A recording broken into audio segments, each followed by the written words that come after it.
ঠান করে চলে এসেছি রান্নাঘরে। তো কি খাবো ভাবছি। তো চলো কি খাওয়া যায় আর রান্নায় যে কি করব সেটাও ভাবছি।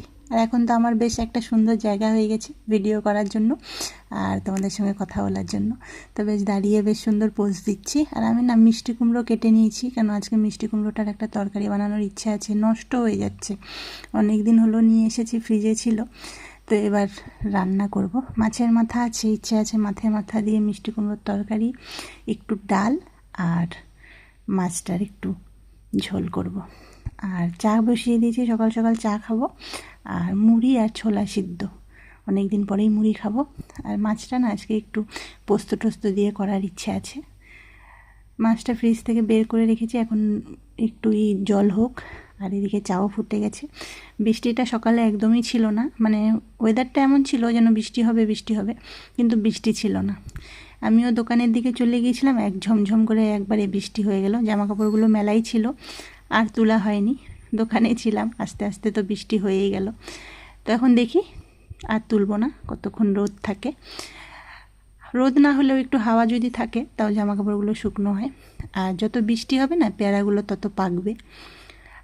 যে কোনো জিনিস যখন থাকে না তখন খুব খেতে ইচ্ছে হয়। এখন যে গাছে এত পেয়ারা হয়ে আছে, এখন খেতে ইচ্ছা নেই। এটা আমাদের সব সময় হয়, যখন যে জিনিসটা আমাদের ফল হয় সেই জিনিসটা আমাদের তখন খেতে ইচ্ছা হয় না। অনেক সময় মনে হয় এই পেয়ারাগুলো মাখা খেলে কি ভালো লাগতো, এখন সময় নেই। তো কিছু করার নেই। চাটা ফুটছিল, আমি উপর থেকে ঘুরে আসলাম। এবার চাটাকে ছেঁকে নেব, তারপরে একটু চাটা খেয়ে নিই, তারপর রান্না বসাবো। কাজ তো আনিনি, কাজ আনতে যাব। হাতের ব্যথাটা এখনও কমেনি, সেজন্য ইচ্ছে হচ্ছে না। কাজ আনলে তো ডান হাতেই করতে হবে, আর এইগুলো কাজ অনেক কষ্ট করে করছি। আর যখন কাজে বসবো তখন হাতটা বারবার ভাঁজ হবে, কষ্ট হবে। তো কালকে আমার বান্ধবী নতুন ফ্রিজ কিনেছে, একটা প্রেশার কুকার কিনেছে। তো দেখতে গিয়েছিলাম আর একটা ছোট করে ভিডিও করেছি, বলি তোমাদের সঙ্গে শেয়ার করি। আমরা মধ্যবিত্তরা কোনো একটা জিনিস কিনলে কি খুশি হয়ে যাই, ছোটো মোটো জিনিস কিনলেই সবাইকে বলি, সবাইকে জানাই, খুব আনন্দ করি। তো আমিও দেখতে চলে গিয়েছিলাম। একটা চার্জার লাইট, একটা প্রেশার কুকার আর একটা ফ্রিজ নিয়েছে। অনেক দিন থেকে ওর ইচ্ছে ছিল ফ্রিজ নেবে। ওর ছেলে লুকিয়ে পড়ছে, ও হাসছে। আর তোর ফ্রিজের কালারটা কিন্তু আমার খুব ভালো লেগেছে, তোমাদের কেমন লাগছে জানিও।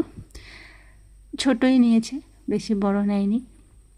আর বেশি বড় প্রয়োজনও নেই, ছোটো ফ্যামিলির জন্য ছোট ফ্রিজই ঠিক আছে। তো নতুন জিনিস দেখতে কিন্তু খুবই ভালো লাগে, চকচকাই থাকে। যখন আমরা ব্যবহার করবো আস্তে আস্তে জিনিসটা একটু কালারটা চেঞ্জ হবে। তো চলো দুপুরে রান্না বসিয়ে দিই। সবাইকে শুভ দুপুর। ভিডিওটা শুরু করেছি সকালে, কিন্তু শেয়ার করতে করতে দুপুর হয়ে গেল। তো